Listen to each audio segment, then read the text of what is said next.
Assalamualaikum warahmatullahi wabarakatuh. Bismillahirrahmanirrahim. Alhamdulillahi rabbil alamin. Wassalatu wassalamu ala asyrafil anbiya'i wal mursalin, Sayyidina wa maulana Muhammadin wa ala alihi wa sahbihi ajma'in, amma ba'du. Saudara-saudara kaum muslimin rahimakumullah. Sebagai bangsa, kita tengah menghadapi berbagai bencana, baik di bidang ekonomi maupun di bidang politik. Adalah potret kehidupan sehari-hari. Kita menyaksikan peristiwa-peristiwa yang memilukan dan memalukan. PHK terjadi di mana-mana, pengangguran meningkat, harga-harga membumbung tinggi, daya beli rakyat semakin lemah. Sementara di bidang politik, kejadian-kejadian memberikan indikasi bahwa persatuan dan kesatuan kita sebagai bangsa dewasa ini tengah berada dalam ujian yang berat. Pada jumpa kita kali ini, tanpa bermaksud untuk mencari kambing hitam dari bencana yang kita hadapi, saya ingin menyampaikan sebuah hadis yang diriwayatkan oleh Imam At-Tabarani dari Ibnu Abbas bahwa Rasulullah sallallahu alaihi wasallam bersabda, "Khamsun bi khamsin." Ada 5 perkara yang dapat menimbulkan 5 macam bencana. Mari kita renungi hadis ini satu demi satu sebagai bahan introspeksi buat kita semua dalam menghadapi bencana yang tengah berlaku sekarang ini. Yang pertama, ma naqasa qaumul ahda illa sullita alaihim aduwwuhum. Apabila suatu kaum sudah mengingkari janjinya, maka mereka pun akan dikuasai oleh musuh-musuh mereka. Sederhana saja nampak kalimat dalam hadis ini. Apabila orang sudah mengingkari janji, mereka akan dikuasai oleh musuh-musuh mereka sendiri. Dan musuh kita yang paling utama saat ini adalah kemiskinan dan kebodohan. Kenapa itu terjadi? Karena kita mengingkari janji kita sendiri. Di saat awal-awal berdirinya Orde Baru, kita pernah berjanji untuk melaksanakan Pancasila dan Undang-Undang Dasar 45 secara murni dan konsekuen. Kita berjanji bahwa kita akan menegakkan pemerintah yang bersih dan berwibawa. Itu semua pada permulaannya. Waktu demi waktu berjalan, kita lupa dengan janji yang kita ucapkan itu. Ketuhanan yang Maha Esa kita ucapkan, tapi kesetanan yang luar biasa yang kita lakukan. Kemanusiaan yang adil dan beradab yang kita dengungkan, tetapi kemanusiaan zalim dan biadab yang kita praktekkan. Sederhana saja, saudara. Hampir setiap pejabat pada posisi-posisi kunci, di awal-awal ia memangku jabatan itu, biasanya ia mengucapkan sumpah dengan lafaz demi Allah, bahwa dalam melaksanakan jabatan ini saya tidak akan menerima hadiah atau pemberian dalam bentuk apapun. Itu pada permulaannya. Lama-lama rupanya hadiah itu asik juga, mulai diterima. Lama-lama dirasa kurang, mulai menagih. Dan akhirnya terjadilah praktek yang disebut suap menyuap, semir menyemir, dan lain sebagainya. Kalau ini sudah menjadi kenyataan, bagaimana kita mau menegakkan pemerintah yang bersih dan berwibawa? Undang-Undang Dasar 45 menyatakan bahwa bumi, air, dan seluruh kekayaan negara dikelola oleh negara bagi sebesar-besar kemakmuran rakyat. Yang terjadi adalah bahwa kita merasa mewakili rakyat untuk menikmati harta dan kekayaan negara, sehingga rakyat banyak tidak bisa ikut menikmatinya. Menumpuklah harta itu sehingga terjadilah pepatah, gunung ditimbun, sumur digali. Yang kaya semakin kaya, yang miskin semakin terpuruk. Kita ingkar dengan janji yang kita ucapkan di awal-awal kita bergerak. Kita ingkar dengan janji pada saat kita mengatakannya dengan menyebut nama Allah, dengan mempertaruhkan nama Tuhan. Sehingga pada akhirnya jabatan pun mengalami tender. Sudah menjadi rahasia umum. Orang mau jadi lurah mesti mengeluarkan uang. Mau jadi camat mesti mengeluarkan uang. Mau jadi wali kota, bupati, bahkan gubernur itu ada pasarannya. Secara logika, kalau orang memperoleh satu jabatan karena banyak mengeluarkan uang, tentu pada saat ia mengeluarkan uang, ia sudah punya pemikiran, modal pasti pulang. Modal pasti kembali. Kalau orang memperoleh suatu jabatan karena banyak mengeluarkan uang, maka langkah pertama yang dia lakukan setelah memangku jabatan itu ialah bagaimana uang bisa kembali, bagaimana modal bisa pulang. Kalau modal sudah pulang, pikiran berikutnya bagaimana supaya dapat untung. Lalu kapan mau bekerja untuk kepentingan rakyat? Itu nomor 18. Kemudian kalau ada proyek-proyek besar, pertanyaannya ialah bukan apakah proyek ini bermanfaat bagi rakyat, apakah proyek ini layak untuk diteruskan, tetapi yang jadi pertanyaan paling utama ialah bagian saya berapa duit dari proyek ini. Kita bisa lihat proyek, mega proyek lahan 1 juta hektar di Kalimantan Tengah, triliunan rupiah, dan proyek itu gagal. SD Impres bulan ini diresmikan, bulan depan retak. Jembatan-jembatan bulan ini gunting pita, bulan depan runtuh. Kita ingkar dengan janji. Kita berkata kita bekerja untuk kepentingan rakyat, tapi kita tidak pernah mengenal rakyat itu. Apabila suatu kaum sudah mulai mengingkari janji, maka mereka akan dikuasai oleh musuh-musuh mereka. Akibatnya tersusunlah barisan-barisan sakit hati yang makin lama makin menjadi bola salju, menggelinding membesar, dan kemudian terjadilah hal-hal yang tidak kita inginkan lagi. Apabila suatu kaum sudah mengingkari janji, maka mereka akan dikuasai oleh musuh-musuh mereka. Ini penyebab bencana yang pertama. Kita tidak konsekuen. Tadinya kita dengan lantang teriak-teriak berantas korupsi, ganyang korupsi. Pada waktu kita belum mendapat kesempatan. Setelah kita naik punya kesempatan, rupanya korupsi enak juga dirasa. Terjadi pergeseran nilai, orang luntur, kehilangan idealisme awal. Lalu untuk menghibur diri, menutup kesalahan, kita gunakanlah pepatah bahwa tidak ada gading yang tak retak, bahwa kita harus mikul dhuwur mendem jero. Itu semua cuma sebagai dalih agar kesalahan kita tidak dibicarakan orang lain. Padahal kita sendiri yang mengingkari janji. Kita yang keluar dari komitmen awal kita. Kita berjanji melaksanakan Pancasila dan Undang-Undang Dasar 45 dengan murni dan konsekuen. Kita berjanji untuk menegakkan pemerintah yang bersih dan berwibawa. Namun dalam kenyataannya, itu tidak kita laksanakan dengan sebagaimana mestinya. Kita bergeser, kita mengalami proses degradasi, peluncuran nilai, dan akhirnya terbentuklah barisan-barisan sakit hati yang semakin lama semakin membesar itu.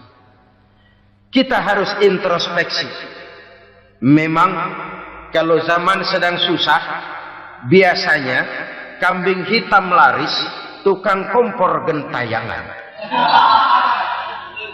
Itu dari dulu selalu mencari kambing hitam. Karena itu kita tidak bicara orang, kita tidak bicara siapa yang salah, kita bicara sistem. Dan sistem itu bisa mengena siapa saja.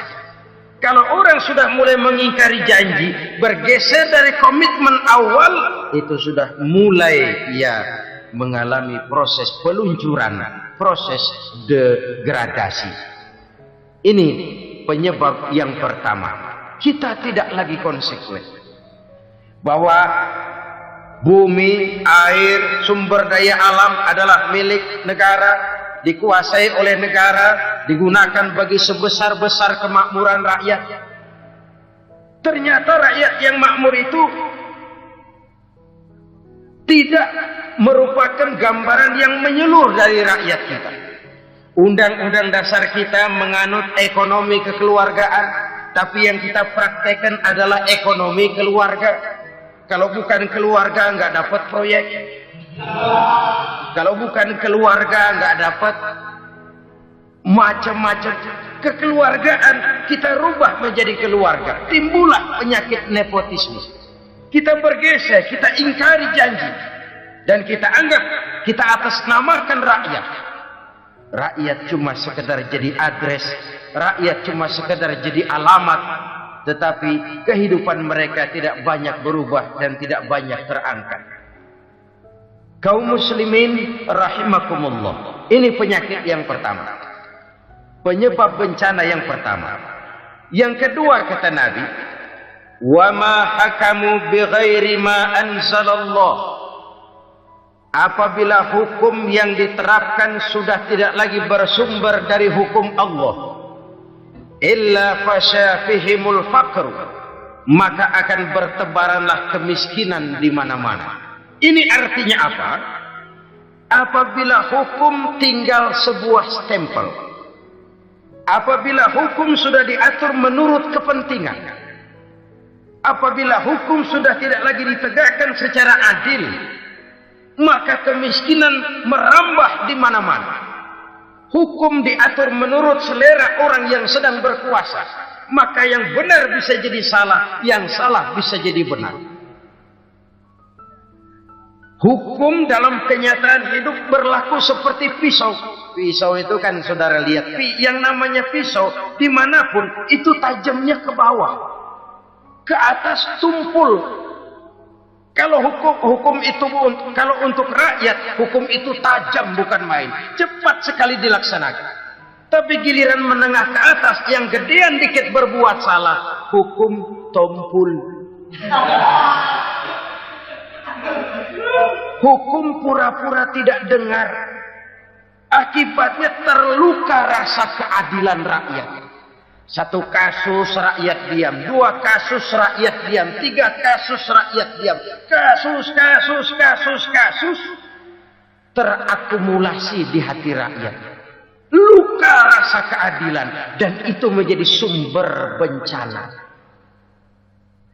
Penjarahan, kita tidak setuju itu, tapi kita harus melihat kausalnya. Itu kan tidak berdiri sendiri. Itu kan karena terlukanya rasa keadilan rakyat. Melihat kesempatan ini tidak merata.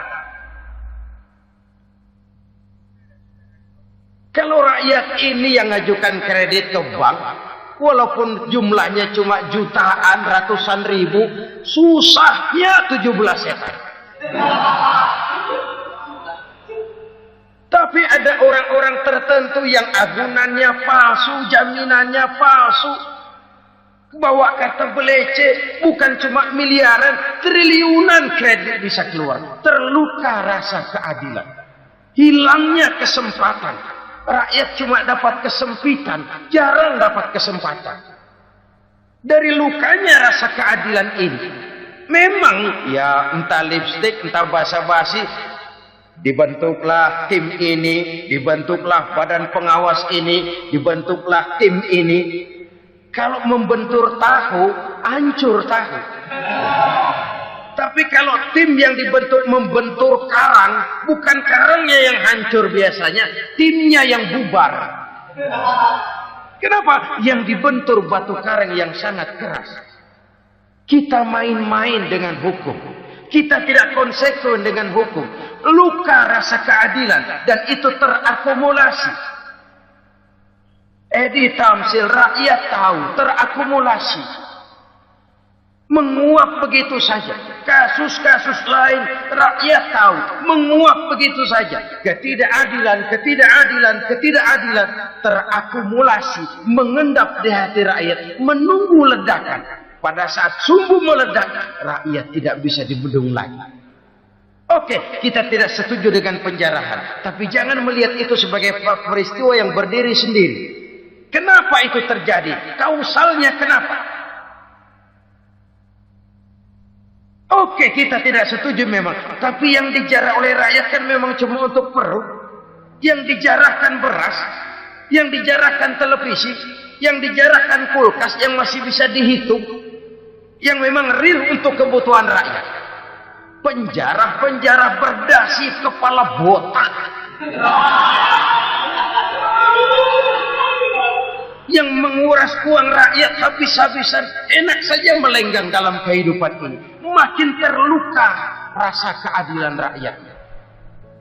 Apabila hukum yang diterapkan sudah menyimpang dari keadilan yang diajarkan Allah, fasyafihimul fakru, bertebaranlah kemiskinan. Aneh, memalukan, memilukan. Sebuah negara agraris yang katanya pulaunya hijau royo-royo, Gemari Palau Jenawi Toto Tentem Kertora Harjo,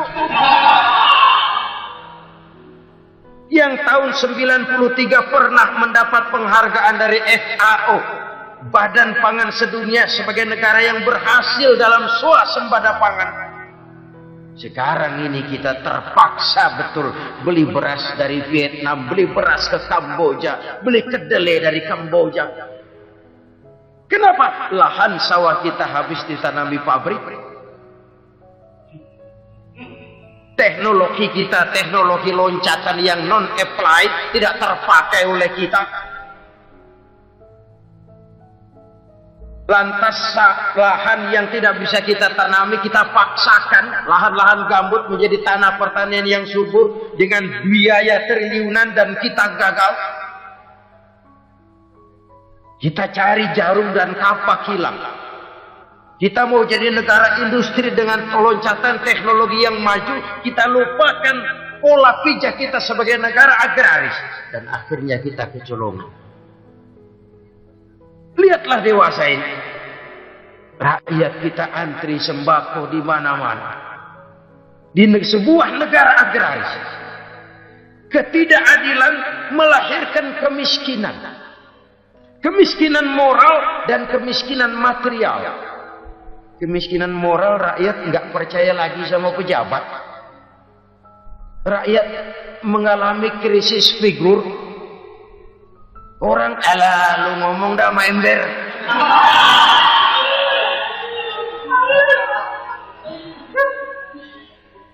Penataran yang menghabiskan biaya miliaran itu melahirkan pejabat-pejabat korup. Pengawasan yang menghabiskan biaya miliaran itu ternyata impoten, mandul. Kemiskinan moral. Jujur saya berkata, saudara-saudara, setelah pintu reformasi dibuka, itu yang masuk memang macam-macam. Ada yang memang punya tujuan murni, konsekuen dan punya konsep. Ada yang nunggu di tikungan. Begitu mobil lewat nyamber pintu, berangkat ikut reformasi. Ada yang memanfaatkan momentum mumpung untuk nyampein unek-unek, ngerti enggak, pokoknya ngomong.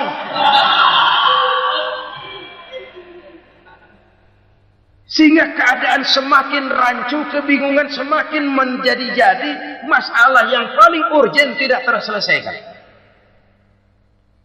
Sekarang ini orang berpikir mendingan jadi pala ular daripada jadi buntut macan. Buntut macan memang hebat macan, tapi kalau buntutnya cuma ugel-ugel di belakang buat apa? Mendingan jadi pala ular kecil juga nyaplok. Artinya, ya biar kecil juga kalau punya partai kan gagah. Lalu rame-rame bikin partai kayak bikin arisan.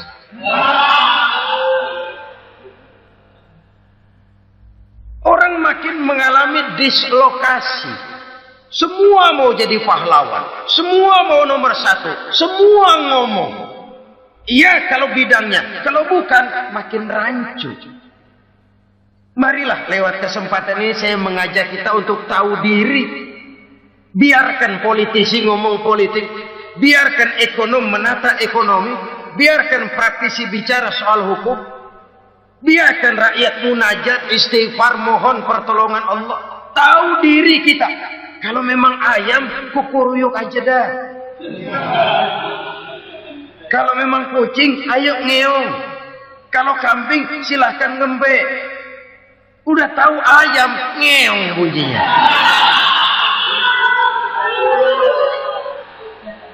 Suaranya palas, orang nggak ngerti, bingung makin menjadi-jadi. Ibarat kesebelasan sepak bola bangsa kita sekarang ini rame-rame mau bikin gol, kiper ikut nyerang sekarang. Memilukan dan bahkan memalukan. Wa ma hakamu bighairi ma anzalallah illa fasha fihimul faqr. Kalau hukum yang diterapkan sudah menyimpang dari keadilan yang diajarkan Allah, bertebaranlah kemiskinan di mana-mana. Coba sekarang ini, yang punya duit bingung, apalagi yang kagak punya duit. Yang pengusaha gede ngeluh, apalagi yang pengusaha pas-pasan. Yang kagak punya beras, yang punya beras saja masih bingung, apalagi yang nggak punya beras. Ini sudah demikian merata. Dulu kita kagum mendengar konglomerat kelas wadah. Kelas-kelas yang seakan-akan cuma ada dalam khayal mereka, punya kekayaan miliaran dolar, triliunan, sudahlah seolah-olah nggak terjangkau sama kita. Weh, ternyata yang gede-gede itu juga gede utangnya.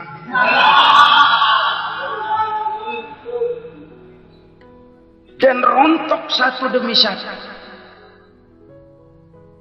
Ternyata rakyat selama ini cuma dialamatkan, cuma dijadikan address. Rakyat yang tidak banyak ngerti persoalan ini harus menanggung hidup ini begini berat, harus menanggung beban hidup ini begini tinggi. Daya beli semakin lemah, semakin terpuruk dan terpuruk, sedang keadaan belum juga banyak berubah. Yang hutang sama luar negeri itu kan bukan rakyat kecil, Ciano. Yang banyak nyimpen dolar juga kan Siano.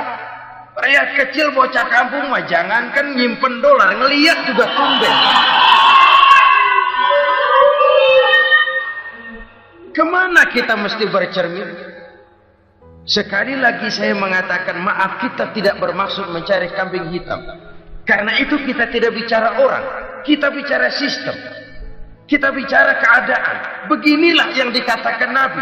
Penyebab timbulnya bencana, hukum yang ditegakkan tidak lagi berorientasi kepada keadilan, tapi berorientasi kepada kepentingan. Akhirnya bentuk hukum seperti pisau, tajam ke bawah, tumpul ke atas. Hukum cuma buat rakyat kecil, tetapi kelompok menengah ke atas kadang-kadang kebal dari perlakuan hukum. Maka bertebaranlah kemiskinan. Iya, kemiskinan moral berupa lukanya rasa keadilan. Kalau rasa keadilan terluka, orang kan nunggu kesempatan, saudara. Iya, dia nggak bisa ngomong. Iya, dia nggak sanggup action. Iya, dia nggak bisa tunjuk rasa. Tapi hatinya kan, kapan ada kesempatan? Kapan ada waktu? Tunggu.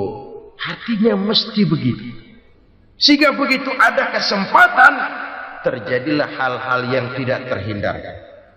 Dan itu ekses, bukan reformasi. Jangan seperti sebuah dialog saya dengan seorang abang beca. Saya bertanya, "Bang, iya, abang tahu nggak reformasi?" "Tahu." "Ustaz, apa?" "Pembakaran."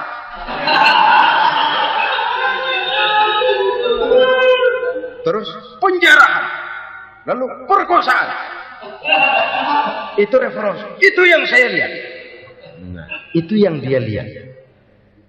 Saya tentu tidak menyalahkan abang beca kita, karena memang itu yang dia lihat dan sejauh itu wawasannya. Tapi ini indikasi bahwa banyak rakyat kita yang belum bisa menggunakan kebebasan secara bertanggung jawab. Padahal kebebasan tanpa tanggung jawab tirani. Sebuah contoh gampang-gampangan. Saya beli radio. Saya setel di kamar saya, lalu saya bilang, "Ini radio gue. Yang beli gue, pakai duit gue setel di kamar gue, sekeras-kerasnya, gak ada urusan sama orang lain." Itu kata saya. Tetapi tetangga saya sebelah rumah kan boleh juga ngomong begitu. Kata tetangga saya, "Ini mata gue. Yang ngantuk gue. Gue tidur di kamar gue. Kenapa suara radio lu nyampe kemari?" Artinya apa ini? Kebebasan saya nyetel radio dibatasi oleh kebebasan tetangga saya yang mau tidur.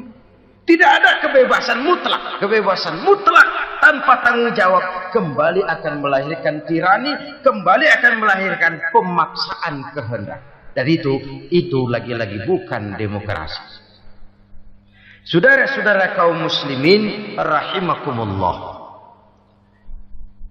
Ini penyakit yang kedua, lukanya rasa keadilan, terutama di kalangan rakyat kecil. Itu mengendap menjadi akumulasi dan menunggu giliran kapan bisa dimuntahkan. Dengan kata lain, rakyat itu udah banyak banget makan yang perutnya jadi enak, nyelam. Kapan nunggu muntahnya? Udah begini banyak akumulasi yang mereka pendam di perut ini, sehingga ketika terjadi kesempatan itu sudah tidak terkendalikan lagi. Kita out of control. Saya tidak mentolerir sikap-sikap kekerasan. Bahkan saya lebih cenderung bahwa kalau di rumah kita banyak tikusnya saja racuni, jangan rumah dibakar. Bahwa ada korupsi, ya. Ada kolusi, memang ada nepotisme, tentu. Tetapi tikusnya saja racuni. Jangan rumah dibakar. Masa mau ngusir tikus bakar rumah? Tikusnya lari, tikusnya selamat, rumahnya ewes-ewes.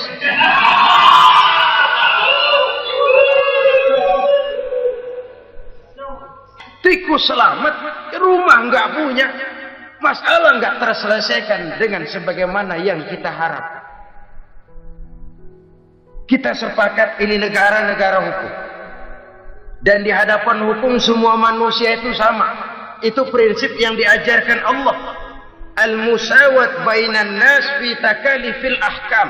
Semua manusia sama dalam berhadapan dengan hukum Allah Subhanahu wa ta'ala. Kalau hukum sudah pandang bulu, itu jelas yang enak yang banyak bulunya. Siapa yang banyak bulunya? Monyet. Kalau hukum pandang bulu, monyet keenakan. Saudara-saudara kaum muslimin rahimakumullah, introspeksi. Mari kita bercermin bagaimana perjalanan hukum selama ini. Kalau introspeksi ini kita temukan, lalu ada upaya untuk memperbaiki diri. Jangan menggunakan tak ada gading yang tak retak, mikul dhuwur mendem jero untuk menutup-nutupi kesalahan orang. Padahal kesalahan itu sedemikian besar. Padahal rakyat kita tiap hari antri sembako. Ada yang sehari sekali makan, ada yang makan sudah bercampur tiwul, ada yang nasi sudah dicampur pisang, balik jadi orok lagi. Macam-macam upaya rakyat untuk menangsal perut ini. Lalu rakyat ditenang-tenangkan, lebih baik puasa Senin Kemis sambil menghadapi krisis ekonomi. Kenapa rakyat yang disuruh puasa? Kenapa bukan pejabatnya yang puasa lebih dulu untuk kemakmuran rakyat? Kalau rakyat yang memang perutnya udah gepreng disuruh puasa, makin krempeng perutnya. Artinya pejabat harus punya sense of politics. Ya, tidak, puasa itu kan tidak cuma Senin Kemis saja. Puasa itu puasa perasaan, puasa menghargai perasaan yang sedang kondisi yang sedang dihadapi oleh rakyat. Bagaimana rakyat yang tengah antri sembako melihat pejabatnya lewat dengan mobil yang harganya sampai 1 miliar. Oh, inilah pemimpin saya. Luka lagi rasa keadilannya. Kita tidak tenggang rasa. Puasa dalam artian itu pun akan menolong menegakkan semangat kebersamaan, membentuk semangat kebersamaan.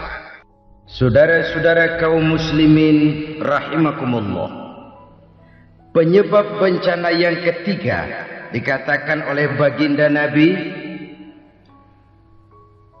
wala dhaharat fihimul fahishatu illa fasha fihimul maut. Apabila kekejian telah merajalela, maka maut bertebaran di mana-mana. Kita renungi butir kalimat dalam hadis ini. Apabila kekejian telah merajalela, maut bertebaran di mana-mana. Begitu murah arti sebuah kehidupan. Penjarahan untuk hal-hal yang kecil tapi sampai mengorbankan nyawa. Apabila kekejian sudah terjadi di mana-mana, maut pun bertebaran. Maut dalam arti berpisah ruh dengan jasad, tapi juga maut dalam arti orang bisa mati karirnya, orang bisa mati usahanya, orang bisa mati kesempatannya karena perbuatan-perbuatan keji yang selama ini tidak terbendung. Lahirlah teori mafia. Siapa yang kuat, dia yang berkuasa. Siapa yang lemah, dia menjadi mangsa. Proyek-proyek besar yang menang tender itu ya dari itu ke itu saja. Yang pengusaha-pengusaha tidak punya koleksi, koneksi, tidak bisa bayar komisi, dapat proyek tetelan. Ada dagingnya, dikit namanya juga tetelan. Dagingnya sudah habis disantap oleh meja.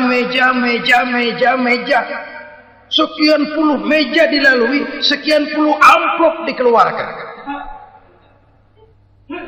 Sehingga yang akhirnya ya tinggal tetelan itu tadi.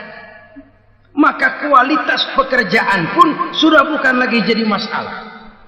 Demikianlah mafia-mafia ini bermunculan di mana-mana. Di pengadilan terkenal mafia pengadilan. Hukum bisa dibeli, hukum bisa dipesan menurut kebutuhan sponsor. Mafia peradilan, mafia politik, mafia ekonomi, bahkan mafia agama yang menggunakan agama sebagai kedok, menggunakan agama sebagai dalih, menggunakan agama sebagai topeng untuk melancarkan maksud-maksud politiknya pun tidak tertutup kemungkinan. Apabila kekejian telah merajalela, maut bertebaran di mana-mana. Korupsi, kolusi, nepotisme itu bagian dari kekejian. Kita selama ini kalau mendengar maksiat, itu yang terbayang cuma judi, mabuk, zina. Ya itu maksiat. Tapi korupsi, kolusi, nepotisme itu juga maksiat dalam bentuk lain. Kalau ini sudah bertebaran, maka maut terjadi di mana-mana. Jangan bayangkan cuma mati orangnya, itu sih kewajiban. Yang menyakitkan itu orangnya masih hidup tapi dibikin mati. Karirnya mati. Kenapa? Karena yang diperlukan bukan cuma orang pinter tapi orang taat. Biar pinter, kalau nggak taat minggir. Biar bodoh, kalau taat bisa nyenangin atasan, bisa nyemur. Kumaha juragan wae ayo nama.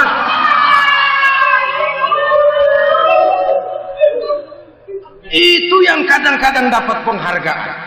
Tidak ada prestasi kerja kecuali bikin senang orang di atas. Kita lihat di desa-desa jalan rusak. Kalau ada berita pejabat anak mau turun, jalan rata sekali. Sampai tanah dari mana aja dikeruk buat ngeratain tuh jalan.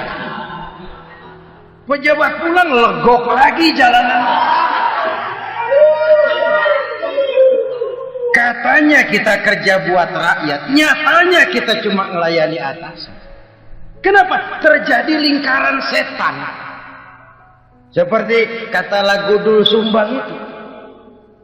Mahasiswa takut sama dosen, dosen takut sama dekan, dekan takut sama rektor, rektor takut sama menteri, menteri takut sama presiden, presiden takut sama mahasiswa.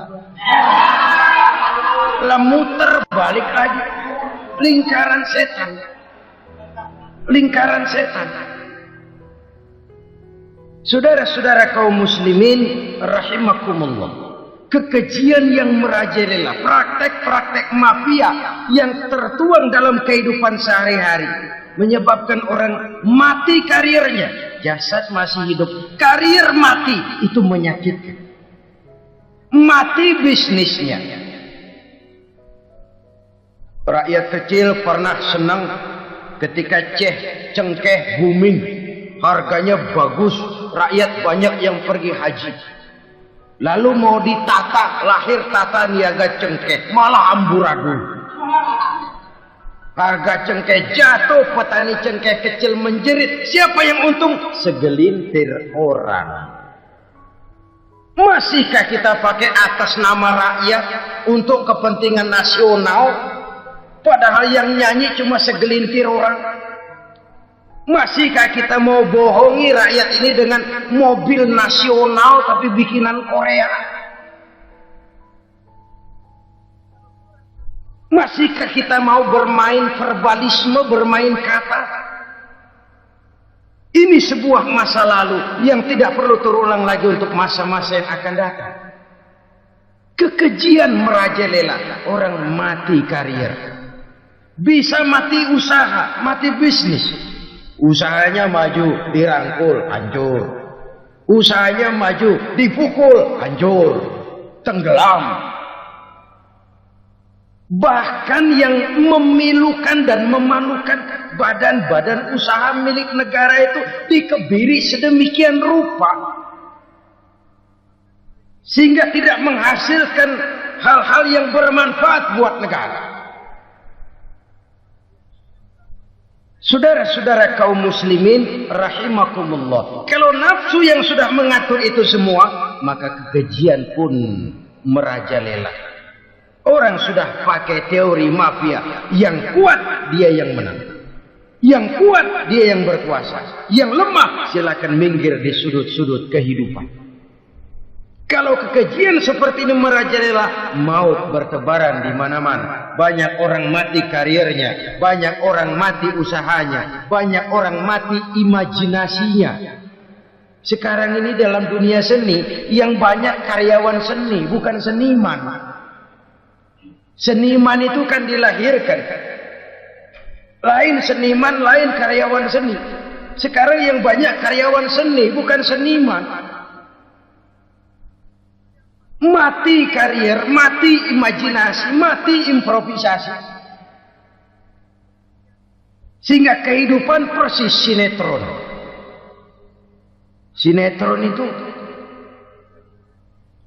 yang kita lihat rumah mewah, yang kita lihat rumah bagus, Gak pernah kita lihat di sinetron kita ini rakyat antri sembako. Kita dijejali hal-hal yang indah, yang wah, yang membuat kita tenggelam dalam gaya hidup instan, tenggelam dalam gaya hidup wah. Kita lupa dengan realitas keseharian di tengah-tengah masyarakat kita. Lahirlah kelompok-kelompok selebritis, dibesarkan oleh berbagai media. Selebritis, pilek aja masuk koran, pilek.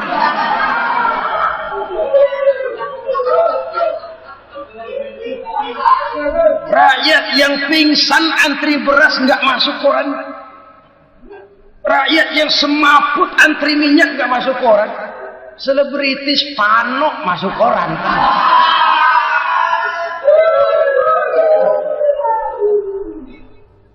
Kita besarkan hal-hal kecil, kita kecilkan hal-hal besar. Karena apa? Kita mengejar oplah. Kita profit oriented, tidak lagi berorientasi kepada realitas hidup yang kita hadapi ini.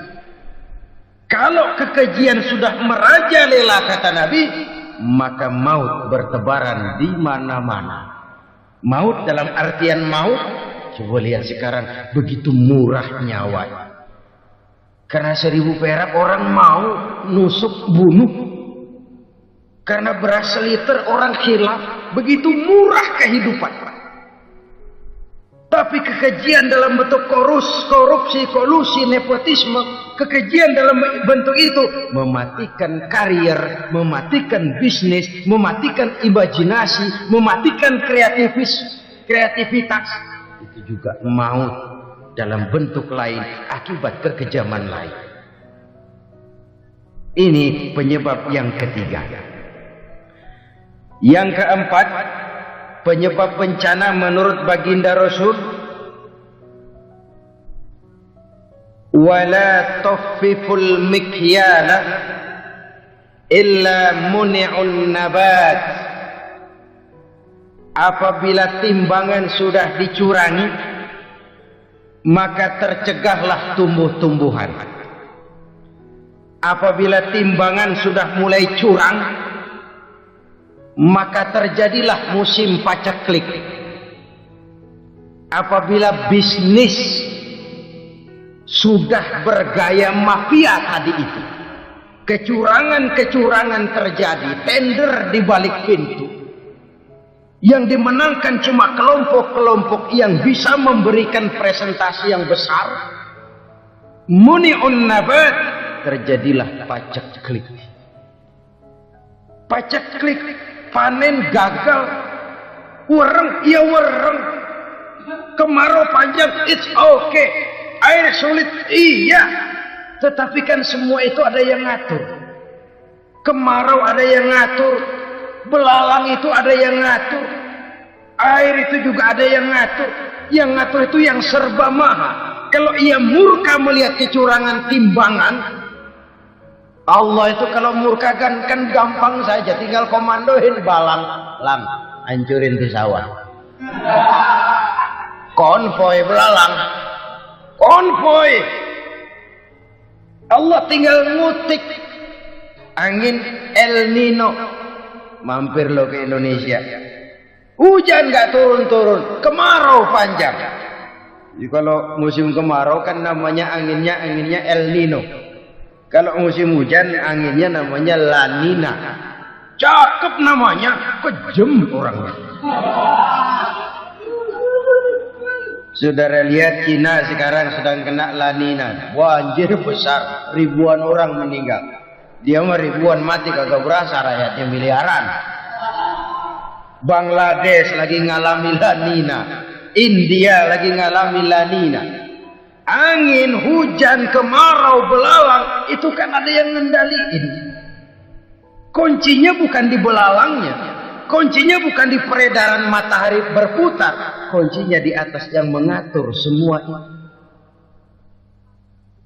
Kalau timbangan sudah mulai curang, pengusaha sudah nggak mau jujur, apa enggak bikin perut jadi mual, Begitu rakyat antri sembako, pingsan nggak dapat beras, sementara beras ditumpuk-tumpuk sampai membusuk. Kemana hati nuraninya? Kemana akal pikirannya? Kemana mereka yang berbuat atas nama rakyat tapi melihat rakyat susah tidak tergerak hatinya? Apabila timbangan sudah mulai dicurangi, bisnis sudah mulai melenceng, maka terjadilah paceklik. Sebuah negara yang berhasil dalam swasembada pangan, lalu sekarang menjadi negara yang rakyatnya antri untuk memperoleh kebutuhan pangan. Saudara-saudara kaum muslimin rahimakumullah, ini intinya adalah kecurangan. Kalau kecurangan sudah terjadi di mana-mana, dan ini milik siapa saja, bukan soal tempat, bukan soal jabatan, soal manusianya, SDM-nya. Kecurangan tidak cuma terjadi di kantor, di masjid bisa terjadi kecurangan. Korupsi tidak hanya bisa terjadi di kantor, di madrasah bisa ada korupsi. Faktor manusianya, ini soal SDM. Kecurangan yang besar, tentu besar lagi kerugiannya. Kecurangan yang kecil, kecurangan sehari-hari, pedagang-pedagang kecil, ngurangi timbangan, barang yang buruk dikatakan baik, yang baik dikatakan buruk. Itu merugikan perorangan. Kecurangan yang besar merugikan bangsa dalam bentuk total, dalam bentuk seutuhnya. Nah, kecurangan-kecurangan seperti ini rakyat kan lihat, rakyat kan tahu, dan itu kembali terakumulasi di sini, pegel. Dan jangan lupa, rakyat yang nggak ngomong itu, rakyat yang nggak bersuara itu, batinnya menjerit, jeritannya menggoncang aras, dan itu didengar Allah. Yadullah fauqal jamaah, kata Nabi. Tangan Tuhan di atas orang banyak. Jeritan hati rakyat menggoncang aras. Rakyat yang terlalu banyak dizolimi, rakyat yang terlalu banyak dirugikan, ya rakyat yang terlalu banyak di atas namakan, menjerit batinnya, menggoncang aras, dan Allah bisa menggerakkan apa saja untuk membuat satu situasi. Allah bisa menggerakkan apa saja untuk membuat satu situasi. Saudara-saudara kaum muslimin rahimakumullah, ini faktor yang ketiga, timbulnya kecurangan. Faktor yang keempat maksud saya. Yang kelima, penyebab timbulnya bencana menurut baginda Nabi, wala muni'uz zakat wala muni'uz zakat illa hubbisa anhumul qatr. Apabila zakat enggan dibayar, maka tercegahlah qatrun. Qatrun ini kalau bahasa kita sembako. Maka tercegahlah kebutuhan-kebutuhan yang kita perlukan. Ini. Kita tidak meragukan bahwa yang kita tuju adalah masyarakat yang adil dalam kemakmuran dan makmur dalam keadilan. Nah, antara kemakmuran dan keadilan ini memang sering tidak bisa berjalan seiring. Pada saat kemakmuran kita kejar, ekonomi kita pacu, ada nilai-nilai keadilan yang tertinggal. Pada saat nilai keadilan kita tegakkan benar-benar, ada unsur-unsur kemakmuran yang terabaikan. Oke, kita bisa mengatakan kasus. Oke, kita bisa mengatakan itu sebagian kecil. Tapi kalau sebagian kecil, lama-lama kan jadi sebagian besar. Oke, kita mengejar kemakmuran. Pertanyaannya, kemakmuran untuk siapa? Oke, kita berikan kelompok tertentu kue yang besar dengan harapan nanti dia bagiin kuenya kepada yang kecil-kecil. Tapi kenyataan Mereka yang dapat kue besar akhirnya malah lupa diri dan lupa daratan. Mau makin besar, mau makin besar, mau makin besar, malah memeras yang kecil-kecil ini. Sekarang kan yang kecil modali yang besar. Ramai-ramai buka bank, ternyata kamuflase. Uang banknya untuk kredit perusahaannya sendiri. Nasabahnya rakyat kecil. Artinya apa? Rakyat kecil disuruh modalin orang yang udah gede. Ini karena sambar geledek urusan.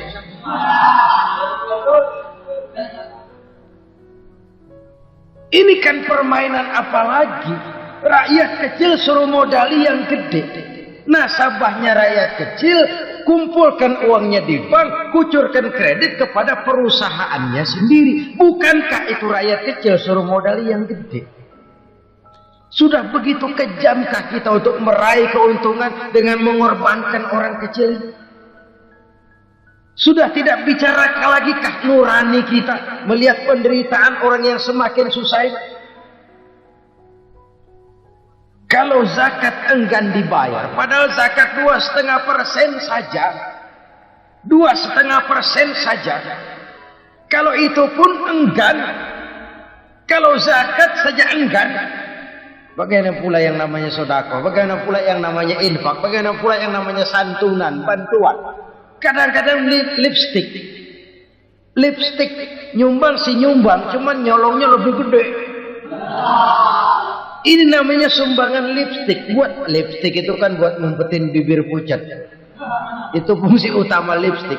Buat ngumpetin korupsinya, nyumbang kegiatan-kegiatan sosial. Tapi yang dia korup lebih gede dari yang dia sumbang. Lipstick kamuflase. Nepu kata anak sekarang.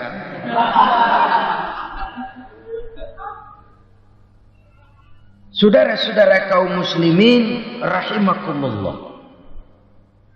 Demikian berat kewajiban zakat ini sampai di zaman Sayyidina Abu Bakar pernah keluar komando perangi orang yang enggan membayar zakat. Perangi. Karena fungsi zakat adalah menjembatani antara si kaya dengan si miskin. Bahwa ada kemiskinan itu Qur'ani. Allah menyatakan, aku melebihkan rezeki sebagian kamu dari yang lain. Ini kan kesenjangan. Allah melebihkan rezeki sebagian kamu dari yang lain. Ada itu. Tetapi itu berjalan secara nature. Nah, kalau direkayasa, yang kaya semakin kaya, yang miskin semakin terpuruk.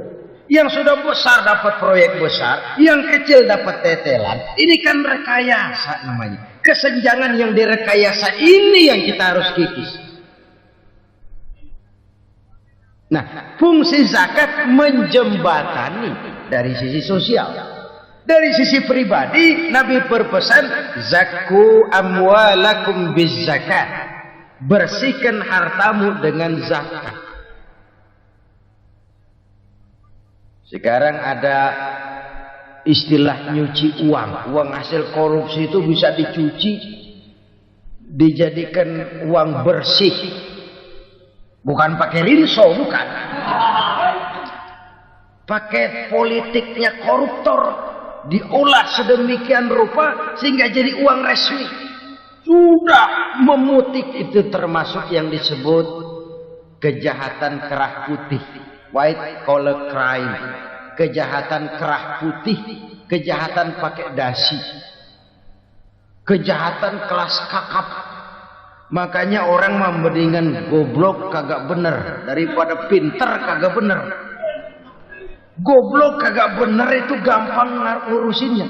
Pinter kagak bener ini yang berabe bener ngurusinnya.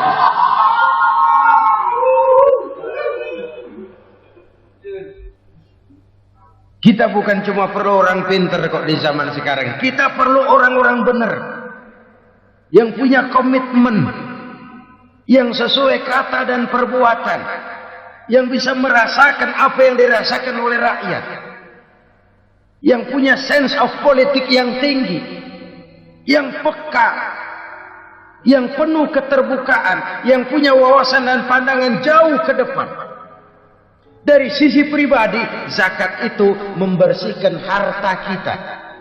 Ya, dia tercampur dengan yang syubhat, dia bahkan mungkin tercampur dengan sedikit-sedikit yang haram. Itu zakku amwalakum bizakat. Bersihkan hartamu dengan zakat itu. Pada sisi sosial ia menjembatani, pada sisi pribadi ia membersihkan harta kita. Karena itu kalau kita berdoa minta rezeki, syarat rezeki itu halalan, thayyiban, wasi'an. Enggak pernah kurang dari 3 itu. Halal, bagus, banyak. Halal, bagus, tapi sedikit, susah ngaturnya. Halal, banyak, tapi kurang bagus. Buat apaan? Bagus, banyak, tapi haram. Enggak ada artinya. Sebab kata Imamul Ghazali, kalau kau terlalu suka memakan makanan yang haram, dikunyah masuk ke dalam perut besar, digiling oleh perut besar, menghasilkan energi, menggerakkan sel-sel pembuluh saraf, kau juga akan cenderung berpikir yang haram. Kalau sudah cenderung berpikir yang haram, perbuatan pun akan mengarah kepada perbuatan-perbuatan yang haram. Dulu waktu kelompok Jimbaran 200 konglomerat Indonesia kumpul, dihimbau supaya sekian persen kasih pengusaha lemah. Itu kan cuma sekedar belas kasihan, tidak banyak menolong keadaan. Dan bukan itu yang diperlukan pengusaha-pengusaha kecil. Yang diperlukan adalah berikan kami kesempatan seperti mereka dapat kesempatan. Berikan kami peluang seperti mereka juga dikasih peluang. Kalau cuma dikasih 100 juta, 200 juta hari ini, usaha kami nggak ada prospeknya, peluang kagak ada, kan sama juga bohong. Diceburin ke kali, disuruh berenang, tangan diikat, mendingan mampusin ketahuan. Ayo berenang, berlomba, tangan diikat, kaki diikat. Sama saja nyuruh mati.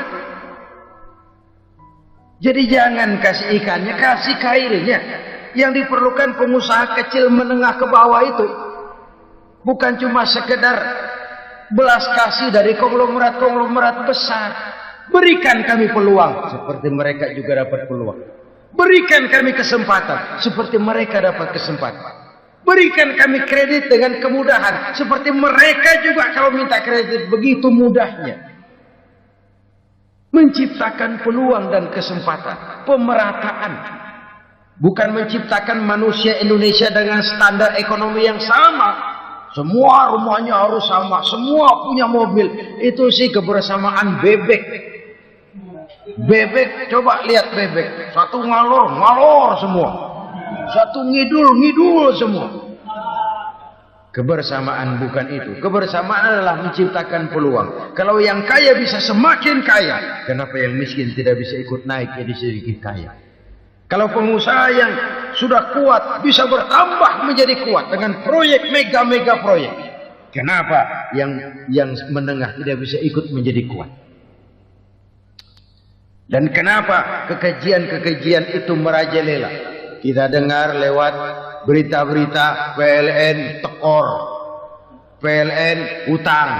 Kenapa? Dia beli listrik dari swasta yang belinya lebih mahal daripada penjualannya. Artinya dia beli itu listrik dari perusahaan listrik swasta, dia jual kepada rakyat lagi. Harga jualnya lebih murah daripada dia beli kepada swasta. Kenapa? Ada tekanan lagi tuh. Biasa siklus lagi. Hukum Boyle. Atas neken, paling bawah gepeng. Ya kita nih rakyat kecil. Emang nasibnya gepeng terus. Saudara-saudara kaum muslimin rahimakumullah. Dari 5 penyebab bencana ini, kita ambil kesimpulan untuk sebuah renungan dan introspeksi kita bersama. Pertama, mengingkari janji. Padahal janji itu yang lebih tinggi nilainya adalah di hadapan Allah Subhanahu wa taala. Baik wakil-wakil rakyat di parlemen maupun pemimpin-pemimpin rakyat di dalam kabinet, apabila memangku suatu jabatan, selalu mereka mengawali dengan sumpah, dan sumpah itu dimulai dengan demi Allah. Sadarkah kita pada saat itu kita ucapkan bahwa kita sudah mempertaruhkan Allah untuk jabatan yang kita pegang?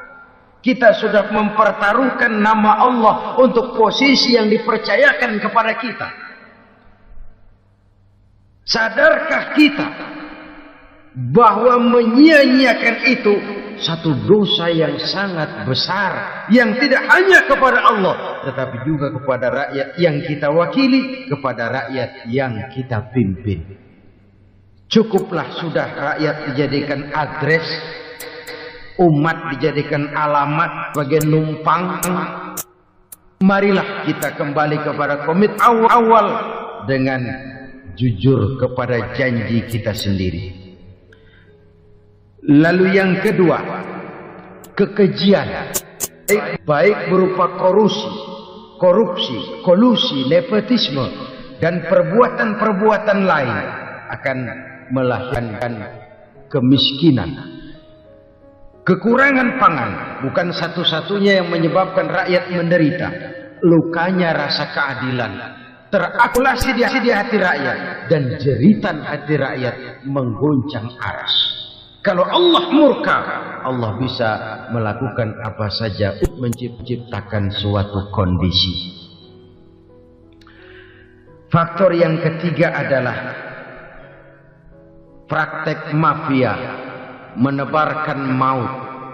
Orang yang mati jasad dan rohaninya, maupun orang yang mati karirnya, mati kejujurannya, mati usahanya, mati imajinasinya. Hilang kreativitas kita sebagai bangsa. Faktor yang keempat, kecurangan-kecurangan di bidang usaha, di bidang tender, mengandalkan menjual kekuasaan. Dan memang repot kalau penguasa jadi pengusaha. Mau atau tidak mau, kebijakan-kebijakan kekuasaannya akan memperkuat jaring-jaring usahanya. Dan pada saat itu objektivitas sulit ditemukan lagi. Lalu yang kelima, keengganan membayar zakat, menumpuknya kekayaan negara pada kelompok-kelompok tertentu. Ini akan melahirkan paceklik yang berkepanjangan. Menumpuknya kekayaan dan harta negara pada kelompok-kelompok tertentu akan melahirkan paceklik dan miskinan yang berkepanjangan.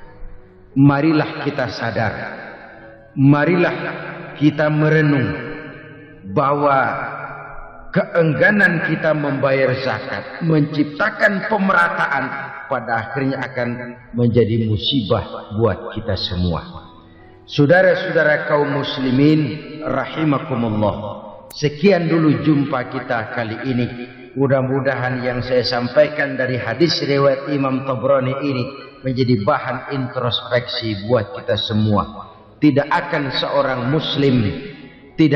seorang muslim jatuh dua kali di tempat yang sama. Semua merupakan pelajaran untuk kita jadikan introspeksi guna menata hari esok yang lebih baik daripada hari ini. Reformasi harus terus berlanjut. Tidak bisa dan tidak perlu dikendalikan, tapi harus tetap dengan landasan akhlakul karimah sesuai dengan budaya kita sebagai bangsa. Terima kasih atas perhatian saudara. Mohon maaf atas segala kekurangan. Jumpa lagi lain kesempatan insyaallah. Usikum wa nafsi bitaqwallah.